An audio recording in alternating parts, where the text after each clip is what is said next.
Good afternoon, everyone. I know we're going to have about 12 senators here, but we figured we'd start with quality before we moved on to quantity.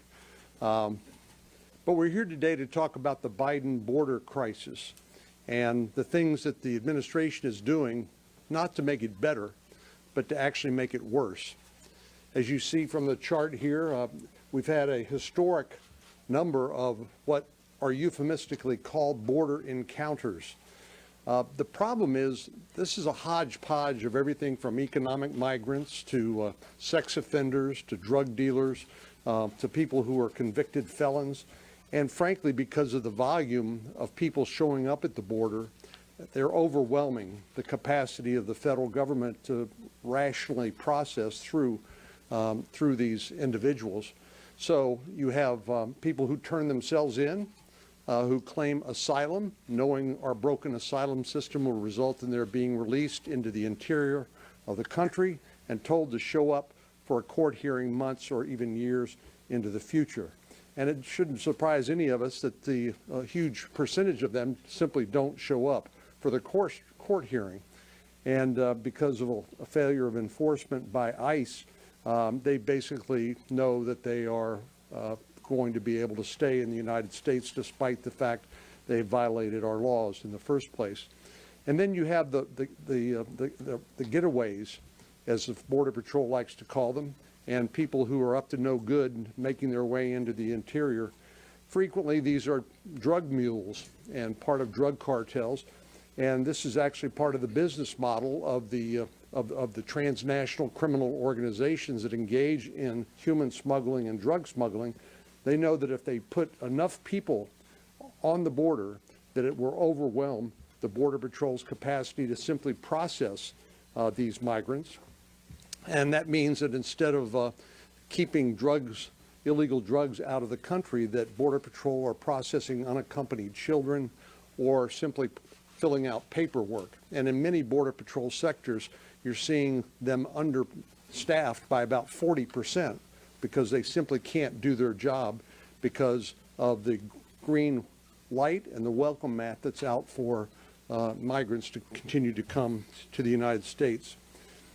There's a very important public health law called Title 42, which has been in place during COVID-19, and this has given the Border Patrol the authority to expel certain groups of migrants, mainly adult males, without having to go through a long, complex process. Obviously, people coming from around the world across our border, in many instances from hundreds of different countries. Many of them, perhaps most of them, aren't vaccinated. They've not tested for COVID-19 during the time we've been through this terrible pandemic. Basically, this has been a huge yawning gap in our public health laws. We're still wearing masks on airplanes and buses and public transportation, but people are continuing to pour across the border and put the rest of this country at risk. Title 42 is scheduled to expire unless it's extended.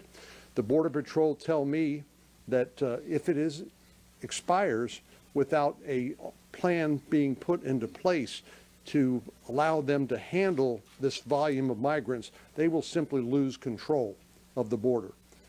There's only so much that the Border Patrols can do, and frankly, it's the responsibility of Congress to come up with changes in our asylum laws and provide additional resources and tools to our law enforcement officials on the border to deal with this crisis. Finally, let me just say, I mentioned the drug problem. Last year, 100,000 Americans died of drug overdoses, and the vast majority of those illegal drugs come across the border. And so you see the smugglers working with the drug smugglers hand in hand, because if you overwhelm the Border Patrol on one hand with migrants, that obviously frees up for the drug cartels the ability to smuggle these drugs into the United States, which, as I said, have taken the lives of 100,000 Americans just last year alone. Senator Langford. Senator Gordon, thanks for hosting this and pulling this all together. Last year we had 2 million people that illegally crossed our border. It's the highest number ever recorded. If you take just the first 14 months of the Biden administration, 2.3 million people illegally crossed our border. To put that in perspective, the first 14 months of the Biden administration had as many illegal crossings as the previous 4 years of the Trump administration did combined. We're seeing an epidemic level of people coming across the border. Now, in March of 2020, President Trump put into place, because of COVID-19, put in place what's called Title 42. That was the ability, due to the pandemic, to turn people around at the border and to say, you can't cross right now during the pandemic time period. We all knew it was temporary. The Trump administration knew it was temporary. The Biden administration chose to extend that policy, agreed with the Trump policy, extended that when they came in January of 2021. From that time, I started addressing DHS to say, what is your plan when Title 42 goes away, to replace it or to be able to deal with enforcement? Literally for a year, this administration has had time to be able to look at what is their plan. They're now presenting their plan to us of what they're going to do when they take Title 42 off. Their plan is to move people into the country faster. That's their whole plan. What they have worked on apparently for a year is the way to expedite people crossing the border and moving into the interior at a faster rate. As they talk about mass migration, they talk about how do we actually move people to the interior faster so they don't get clogged up at the border, and the images that all of you saw last summer don't occur again at the border with thousands and thousands of people. That is not a plan to help us with illegal immigration, is to actually figure out how to be able to move people across the border faster. We need solutions from this administration. They've had plenty of time to be able to look at this temporary issue of Title 42 and to actually do real enforcement. Now, DHS, in its own numbers, estimate, this DHS from the Biden administration, its own numbers estimate 1 million people will illegally cross the border within 6 weeks at the moment that they drop Title 42. They're aware of what they're about to release.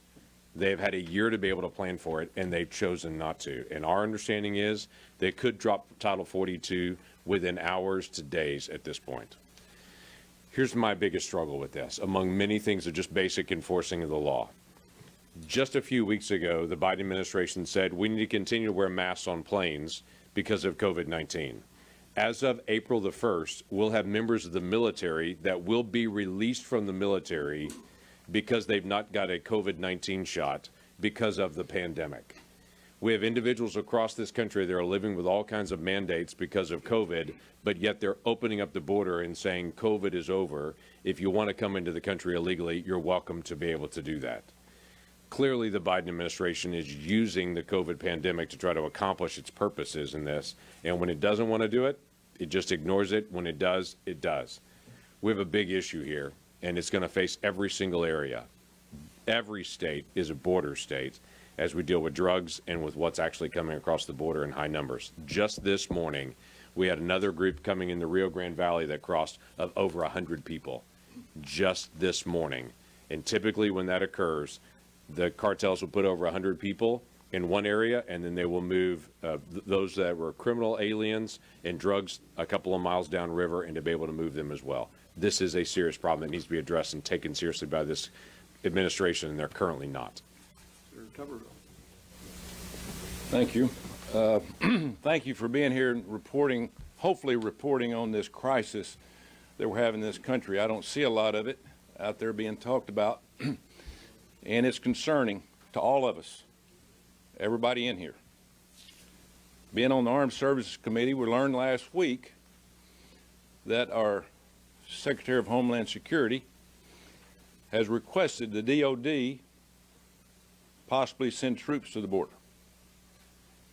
Now, this is the same Secretary, Mayorkas, that said there was no problem at the border, that our borders are closed. He obviously has woke up. Now, a couple years ago, President Trump did this same thing, and our colleagues on the left had a fit. And it was flashed all throughout the media. Yes, we need help. Border Patrol needs help. ICE needs help. But we also need some new rules and regulations from this administration. Do you know they've been in office for a year and going on a half, and there's not been one new rule or regulation put across to the border about immigration? Zero. They have no desire to do anything about the southern border. My state of Alabama is getting run over by illegal immigrants. Planes, trains, and automobiles. Any way they can get there. But it's changed. Used to, the immigration system was come across, they look for a better life. They look for a job. They look to help their family. The first thing they're doing now from friends and officials in the state of Alabama, the first thing they do is they ask for, number one, where do we sign up for Medicare? Number two, where do we sign up for our other benefits? And number three, where do we sign up to vote? They're not looking for the same thing that they used to look for. And we do need workers. But we need help from this administration to stop the flow of not just, obviously, the migrants coming across, but the drugs. It's killing our young kids. So we need some rules and regulations. We need this administration to pull a few sentences or lines out of President Trump's playbook to stop this madness that we've got going on today. Thank you. Senator Portman, and then Senator Hagerty. That chart's fine. All the charts are the same because the numbers don't lie. You know, it's incredible. Yeah, I think mine was better done. But I mean, look at these numbers, folks. And this is with Title 42 in place. And Title 42, you know, is a public health emergency that says you can't come into the country because of COVID. And if you look at the numbers already, they don't take into account the fact that most people coming across the border are single adult males, most people. And unless you're a non-Spanish speaking person who Mexico would not like to have be sent back across the border, you know, you are now being caught up with Title 42. So Title 42 is keeping these numbers relatively small. And the concern is that when that changes, you're going to have a massive increase. For the Border Patrol, it's already out of control. If you go down there and talk to them, as I did earlier this year, I mean, they're overwhelmed. But they're also telling us, and if Title 42 isn't changed, it will absolutely overwhelm them and keep it impossible for them to keep not just people out, but the other contraband, including drugs. By the way, 40% increase in fentanyl last year coming over the border, 40% increase. This is the stuff that's killing 2/3 of the people in my state of Ohio and probably in your state through overdose deaths. 40% increase last year. We don't even know the numbers yet for this year, but we know it's going up and up. And that doesn't include cocaine and heroin and crystal meth and the other drugs that are coming across. My issue really is not so much with Title 42, it's with the underlying immigration policy. Because let's be honest, at some point Title 42 doesn't work. I mean, once we get beyond COVID, we're not quite there yet, and maybe we'll have another strain coming in, God forbid. But at some point, a public health emergency is not a policy position that's effective to control our border. What you need to do is change the asylum policy. Because right now, we have a pull factor in our country. We are telling people, if you come to the border and you claim asylum, and you're not one of these single male adults who gets singled out because of Title 42, you can come in. And by the way, there's a 1.5 million person backlog for dealing with asylum claims. 1.5 million. This means that when you are allowed into the country to await an immigration judge looking at your case, there will be anywhere from 4 to 6 years before your case is considered. And meanwhile, you're in the United States. You know, your kids are there. You're working. Your kids are going to school. You're getting your health care. You're part of the community. And obviously, a lot of those people don't show up for their court case. Some do, some don't. But the point is, this system is attracting people to the border.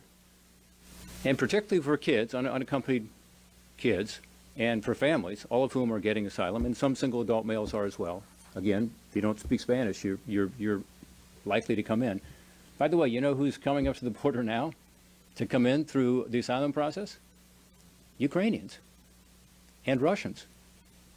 And I'm told, we were just had a meeting of the Ukrainian caucus, and we were talking to some of our friends from Ukraine, from their parliament. I'm told that these individuals are flying to places like Cancun and Mexico City and coming up to the border. And why wouldn't they? It's the pull factor. Last year, I met with 4 Latin American presidents in Latin America, Mexico, Guatemala, Colombia, Ecuador. They all said the same thing, in essence. Why are you guys taking our people and some of our best people? Why are you putting policies in place to pull people to your border? So I guess the assumption is among some people, gosh, Guatemala must be really happy to have all these people going to the United States. No, they aren't. They actually like to keep more of those people there. But we have a policy in place that incentivizes them to come to the border because they can just walk in under our asylum policy. So I was delighted to hear recently that the administration is going to put a new rule in place. It's a proposed rule. It's going to go in place in about 60 days to change the asylum policy. I was really encouraged. This is great. Finally, they're listening to those who are saying this makes no sense. We have said from the start, we need to have adjudications immediately. We need to put the money into this effort for new people coming over first, because that will discourage the next group from coming, right? Do the adjudication right away, yes or no? By the way, only 15% of the people from Central America end up getting asylum. Why? Because the vast majority are economic refugees, and God bless them. You would leave too if you lived in some of these conditions. But that's not what our immigration policy is. You got to come legally. So 15% acceptance rate in the end, 1.5 million people in line, 4 to 6 years to get to your immigration case. I was really happy to hear they were going to do immediate adjudications at the border.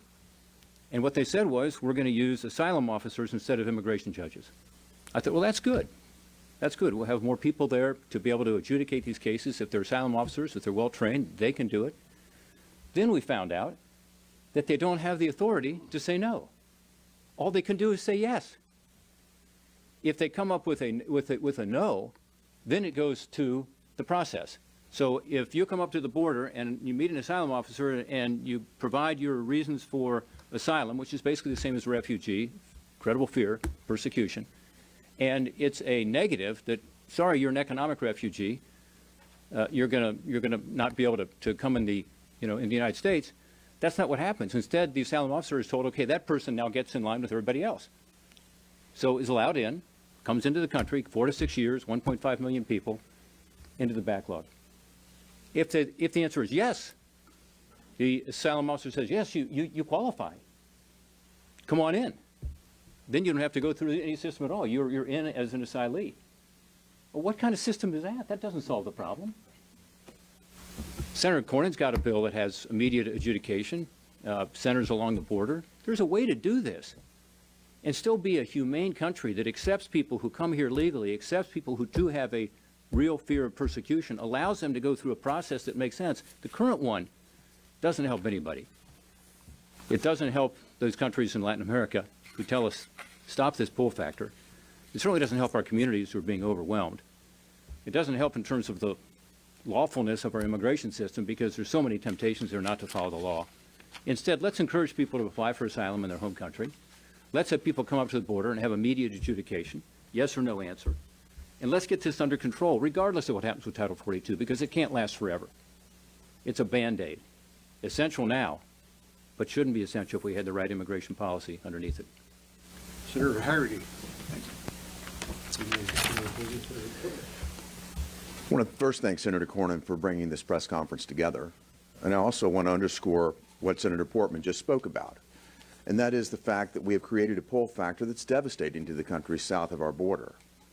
And like Senator Portman, I've traveled below the border, met with leadership there. I can remember the president of Guatemala telling me that the root cause of the problem in his country are the messages coming from our White House that are creating the pull factor that Senator Portman just described.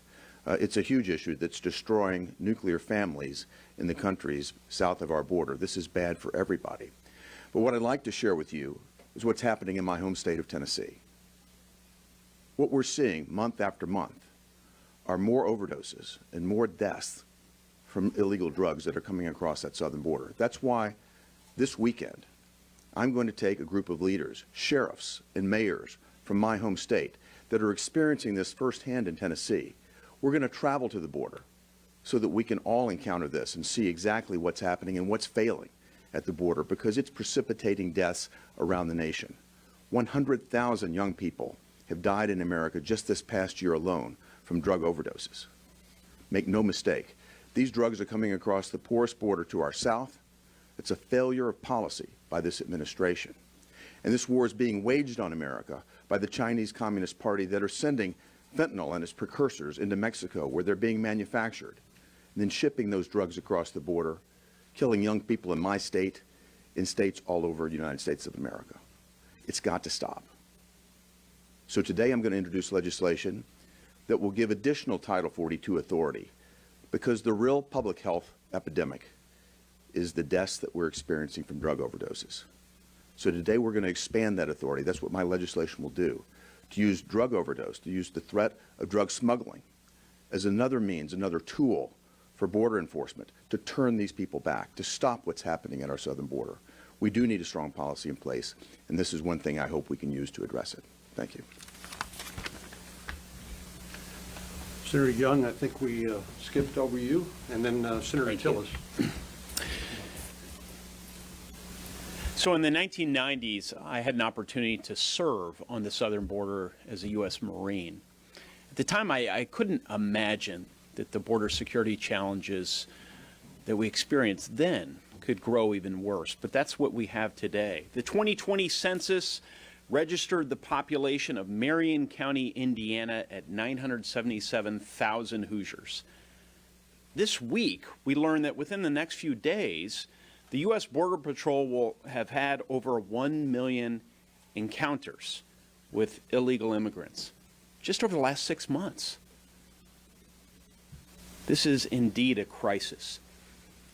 1 million people, that's a number of people greater than the entire population of Indianapolis, Indiana, plus Lawrence, Indiana, Speedway, Indiana, Southport, Indiana, and Beech Grove, attempting to enter the U.S. in just half a year.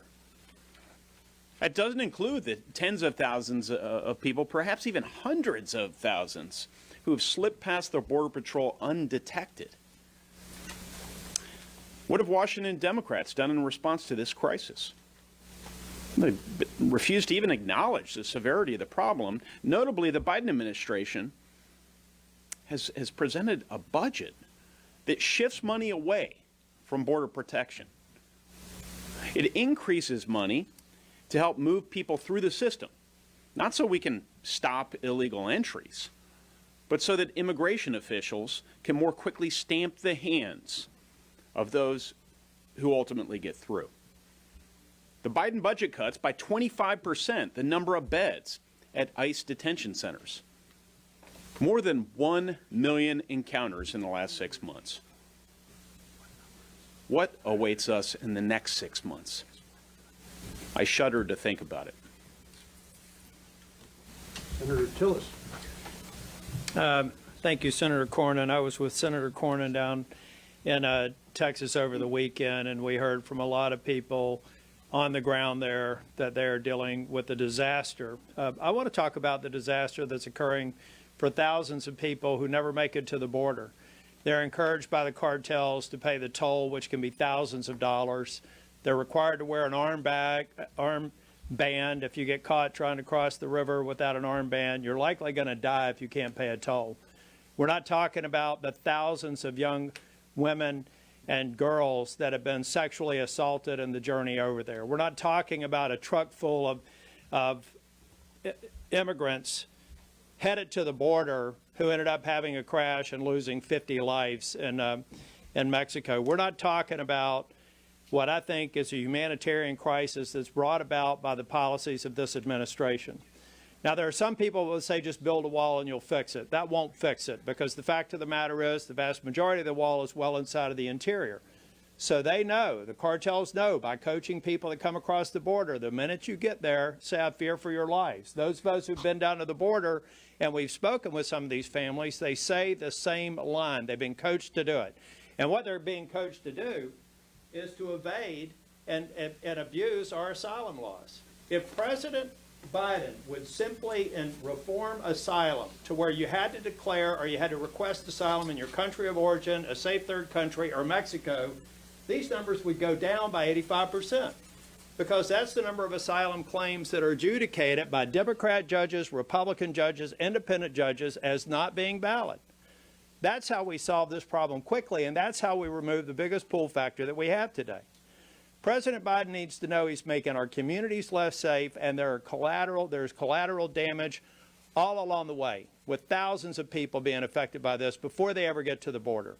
We're on pace for another 2 million illegal crossings this year, 1 million since October. President Biden needs to step up and solve this problem, and it begins with asylum reform. Senator Hoeven and Senator Marshall. You know, our message is simple. The administration needs to enforce the law. The Biden administration needs to enforce the law. And there's three aspects to it. The first is the Migrant Protection Protocol. Now, this is, as you know, the Remain in Mexico policy. And it's very clear. The Supreme Court ruled in August, last year in August, said, Biden administration, 6-3 ruling, you have to enforce the MPP, the Migrant Protection Protocol, the Remain in Mexico policy. It's the law. The Supreme Court requires it. If you want to apply for asylum, you can, but you do so from Mexico. And the second is the third safe country. Senator Tillis just referred to that. You apply for asylum from your country or the first country you come to where you're safe. Again, follow the law. And third, Title 42. And that's really the point we're making here today, the Public Health Order 42. So that people aren't crossing. And you know, Customs and Border Protection has reported there's as many as 50 different countries that people are coming across our border from, as many as 50 different countries. Unbelievable. And so we're simply, again, saying enforce the law, enforce Public Health Order 42. Now, these three, we know they work. We're not guessing. The Trump administration did it. They proved it. Now the Biden administration is not enforcing the law. They are not enforcing the three protocols, the laws I just cited. So what happened? Last year we had 1.7 million encounters, people crossing the border illegally. 1.7 million. And this year we're on track to have more, 165,000 last month. Last I checked, the Biden administration swore an oath to uphold the law. Do so. Democrats need to join with Republicans in Congress and demand that the administration uphold the law. People across the country need to demand that the Biden administration enforce the law.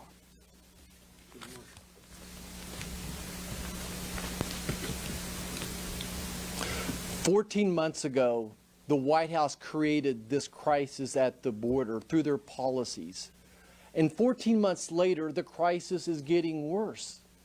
I think the logical conclusion is either they're incompetent or they want the crisis. It has to be one or the other. And there's not an American out there that doesn't understand this. Either the White House is incompetent or they want this crisis. I've been to the border 3 times. And on my last visit, it was the most frustrating to be flying in a Texas Ranger helicopter along the river border and looking below me and seeing miles and miles of fence that had been built. And if there were places where gates should be placed, but those gates set there with contractors being paid tens of thousands of dollars a day to not do the work. It's frustrating to me as I make that same flight to see hundreds of migrants trying to cross the border without any type of resistance. It's frustrating to me that this president wants to take $2 billion appropriated for the fence and just to have that fence sitting there. They want to use it for other purposes, such as cutting down brush and environmental purposes. For all practical purposes, this White House has turned our Border Patrol into ushers, a maitre d' saying, come on across the border. I have to just stop for a second and talk about human trafficking and drug trafficking. You know, my friends across the aisle want to spend money and more efforts on therapy and programs to stop the drug addiction. But I'm telling you, an ounce of prevention is worth a pound of cure. We have to slow down the ease of these drugs crossing the border. Americans need to understand that so many of these people that are dying, especially our young students that are dying from overdose, it's an accidental overdose. A person that maybe was taking 2 or 4 Percocets to get high, if they would take a half a tablet of this fentanyl, it kills them. It makes them stop breathing. It's just that simple. And our people across the ocean from China are making the precursors, as one of my colleagues said earlier. And they're sending pharmacists into Mexico to finish the process. You know, with all due respect to the Ukrainian people, to the long-term threat of China, to the unpredictability of our North Koreans and terrorists being funded by Iran, our southern border is the most critical national security threat to America right now. This president knows how to fix it, but it appears he wants a crisis, or else he's absolutely incompetent. Thank you. Thank you, John. Today, a crisis is raging at the southern border. It was created by Joe Biden and Kamala Harris. The crisis rages every single day, and yet our president doesn't care. Our vice president doesn't care. Democrats in Congress don't care. Over 2 million people crossed illegally last year, the highest rate of illegal immigration in 62 years. We just passed the threshold of 1 million people crossing this fiscal year, and it's only March. These are not just numbers on a piece of paper. These are human beings. If you want to understand the crisis, come down to South Texas. Last year, John Cornyn and I brought 19 senators to South Texas to see firsthand in the Rio Grande Valley what is happening. When you sit down and talk with Texans, particularly those on the border, you understand the crisis. When you sit down and hear from Texas farmers and ranchers, moms who are frustrated, who look at you and say, you know, my teenage kids, I don't allow them to go out on our property anymore without a loaded firearm at all times. Because there's so many traffickers, it's not safe. And these moms are pissed. They say, how can it be that my own kids can't go out on my own property without their lives being in danger? Where the hell is my government? When you talk with the communities of South Texas, their hospitals are overflowing, their prisons are overflowing, their schools are overcrowded. And this administration doesn't care. When you talk to South Texas elected officials, many of whom are Democrats, one after the other will say, you know, if my party's for open borders, I can't be a part of that. Nobody who sees what's happening can defend this. There's a reason Joe Biden has been to the southern border as president 0 times. Not once. He doesn't give a damn. There's a reason Kamala Harris has been to the Rio Grande Valley 0 times as vice president. She doesn't give a damn. She went to El Paso when she got guilted after months. By the way, she's ostensibly the border czar. She can't find the border, but she's in charge of it. She went to El Paso, which is 800 miles away from the Rio Grande Valley. It's a wonderful city, but it's not where the crisis is raging.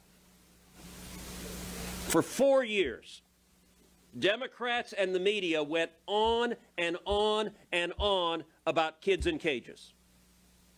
To every reporter here, if you wrote a story, if you stood online and said kids in cages, that was the talking point.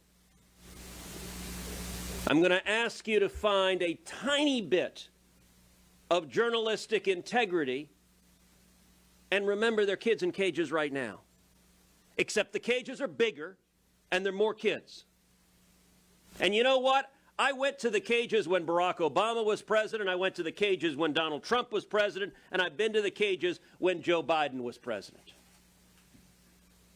Not a single one of the Democrats who gave speeches about kids in cages gives a flip about the little boys and little girls packed in on top of each other, many of whom test positive for COVID. Nor do they care about the children being physically assaulted and sexually assaulted. Today, there are little girls and little boys being physically and sexually assaulted by human traffickers. And this is caused by Joe Biden. 3 decisions: halting construction of the wall, reinstating the failed policy of catch and release, and ending the incredibly successful Remain in Mexico policy. Those decisions produce that crisis. And the Democrats are desperately counting on the media not to cover it. They don't have a solution. They don't intend to change. They want millions more to come in year after year after year. Children being assaulted. Criminals being released. American safety in jeopardy and chaos. And all of this is preventable. Any questions? Senator, so we see the chart here, and wouldn't an increase in border appropriations, border enforcement appropriations create more encounters? And second of all, it seems like your party blames immigrants from everything from COVID to the opioid deaths. What happened to the party of, say, personal responsibility? Well, first of all, I think what you've heard here is mainly what this is attributable to is people turning themselves in and claiming asylum. And basically, as you've heard, then the Border Patrol, under our current laws, will process them through Health and Human Services. They'll be placed with a sponsor into the United States if they're on an unaccompanied child. And that is the fundamental flaw, although I agree with Senator Cruz, his explanation for why things are worse rather than they used to be, primarily because of the message being sent that if you want to come to America from anywhere in the world, just come across the border and turn yourself in to the Border Patrol. But there is a difference between legal immigration and illegal immigration. We are better as a country because of legal immigration. But this is dangerous for all the reasons you've already heard, and it's fixable with the right policies, starting with Congress passing bills like my Bipartisan Border Solutions Act with Senator Sinema, Congressman Gonzalez, and Congressman Cuellar, bipartisan, bicameral legislation. But the Biden administration doesn't appear to care or even be interested in solving this problem. Yes, ma'am. I have a question on the border, but I wanted to ask you about another important matter. You have been a huge advocate for Trevor Reed. What specific action would you like to see this administration take to secure his release? Well, Putin needs to release Trevor Reed and other people who he's holding hostage, and he needs to do it immediately.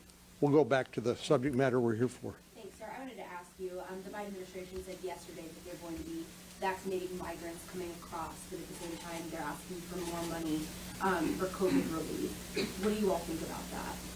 Well, it seems contradictory. I mean, the Title 42, which is currently in place, is designed as a public health measure to prevent the spread of COVID. And as you've heard, there are variants that are now showing up again. Hopefully, we've got enough people vaccinated and enough people with immunity to COVID that we won't have to go into the lockdown and the sort of mitigation measures that we experienced earlier.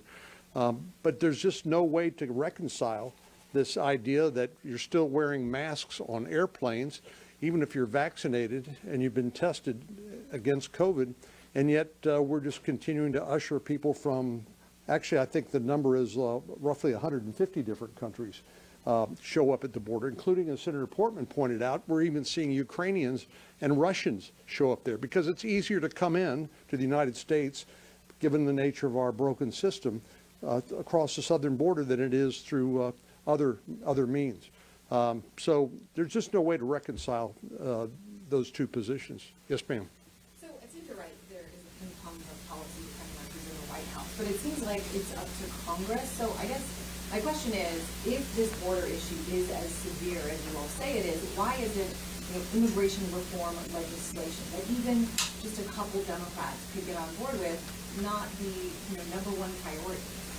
Well, I've been involved with the immigration issue. Senator Cruz and I are both on the Judiciary Committee that has jurisdiction. Senator Portman's on his GAC, which also has a role to play in this. And so far, we've seen zero interest on the part of the administration. We can't pass a law without a presidential signature, and on our Democratic Party for any sort of solution to this problem. I mentioned one piece of legislation Senator Sinema and I have introduced, bipartisan, bicameral. I thought that maybe if things got bad enough, the Biden administration would look for a lifeline because of their sinking poll numbers, because people are genuinely concerned about this. But there appears to be no interest on the Democratic side for any sort of reforms, including what we've been calling immigration reform in the past. The things that we could do on a bipartisan basis in the immigration space are impossible to do as long as this fire is raging and this catastrophe is occurring at the border. We need to find a solution to that, and I think part of that is going to be reforming our asylum laws. Yes, ma'am.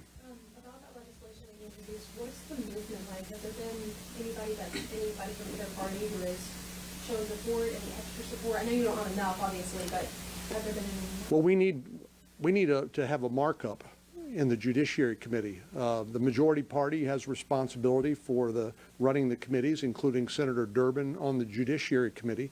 And Senator Sinema and I have been asking him for a markup of that bill. I can't do that as a member of the minority. Senator Cruz, Senator Portman can't do that because we're in the minority. But it seems pretty hollow for our Democratic friends to say we need to do something in this space when they're the ones that have the authority to set a hearing and set a markup, and then Senator Schumer is the only one that's got the authority to actually bring it to the floor and allow a vote. So it's safe to say there's not enough support to pressure leadership to move forward with it? Well, I think the pressure you're going to see is the midterm elections. I think the American people are outraged by what they're seeing and the lack of attention to this. And as Senator Cruz said, I was down in Laredo with Senator Tillis and San Antonio over the weekend.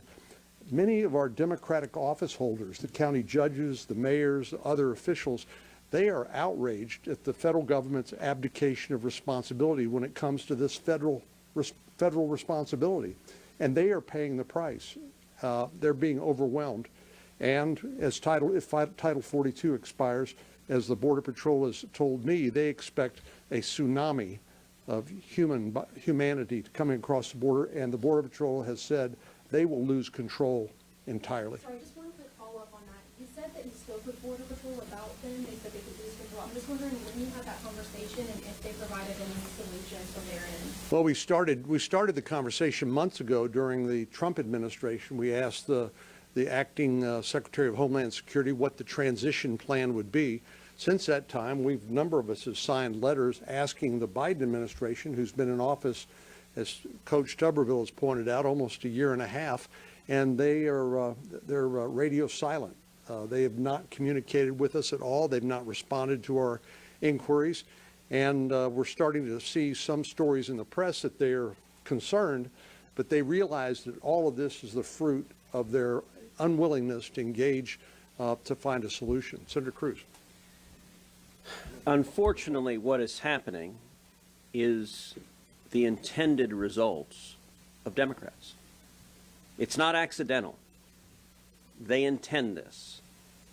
Title 42 enables us to stop people who are public health threats, particularly during the COVID pandemic, from coming into this country. It is the one legal tool that the Biden administration has yet to gut, and they're in active discussions about gutting that as well. And so allowing yet more illegal immigrants with COVID-19 into the country. I introduced legislation to preserve Title 42. 0 Democrats are sponsoring it. Last year, I introduced legislation to prevent the Biden administration from sending millions of dollars of stimulus payments to millions of illegal immigrants. Every single Democrat voted no, all of them. Failed by one vote. If one Democrat had voted for it, we would have stopped the Biden administration from sending stimulus checks to millions of illegal immigrants, but every Democrat supported it. I'm the author of Kate's Law, a law that provides violent felons who repeatedly cross illegally into this country should face a mandatory minimum prison sentence. We voted on it multiple times on the Senate floor. Every Democrat votes no. The reason why you can't see border security legislation moving in this Democratic Congress is because the Democratic Party has decided as a political matter they support illegal immigration. They view the 2 million illegal immigrants who came last year as future Democratic voters. And if the consequence of it is little children being physically and sexually assaulted they're willing to take that consequence. It is brazenly cynical, and I'll tell you, South Texas, I'll make a political prediction for you. South Texas right now is a Democratic region of the state. Historically, it's been Democrat for 100 years. My prediction is in November, you're going to see South Texas turn red. There are 3 Hispanic women running as Republicans for Congress. I think you're going to see at least 2, and you might see all 3 elected to Congress, which is a sign of the seismic shift. You cannot see this human suffering and defend it because it is a disaster. It is indefensible. And when you've looked in the eyes, when we brought 19 senators down there, we went out on the river, we saw a dead body floating in the river from someone who died crossing illegally. We saw little girls who'd been raped crossing over. This is a policy that is putting billions of dollars in the hands of vast criminal cartels whose business is exploiting, abusing, and mistreating people. And by the way, if you think, well, gosh, Texas, it's really tough for them, but we don't have to deal with it. Every city in America is a border city. And I'll tell you why. When the illegal immigrants come over, they're wearing bracelets. The bracelets correspond with the money they have paid and the additional money they owe to the cartels. Costs between $3,000 and $8,000 to cross illegally. You cannot cross without going through the cartels. If you try to cross on your own, the cartels will kill you. Often when they cross, the cartels will put them in a stash house and extort thousands more money. And you have teenage boys the cartels will go and locate in cities all over the country. Actually, the Biden administration sends them to the cities all over the country.